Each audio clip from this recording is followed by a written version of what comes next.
Welcome. If you want to get iOS launcher on your Samsung Galaxy M21S, for the first you have to go for the Play Store. And right now just go for the search pool.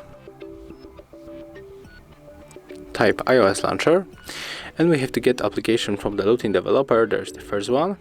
Launcher iOS 13. Click on the install and just wait.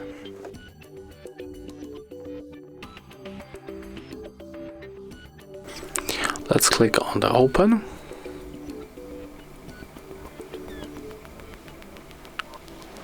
Click allow. And tap on the home button.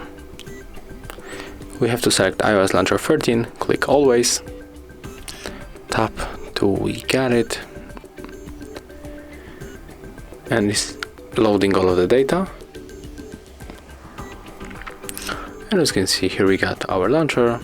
We can try to edit the bottom right here, and also add some widgets. And that's how it looks. Thank you guys for watching. Leave thumbs ups, comments, and subscribe to our channel. See ya guys.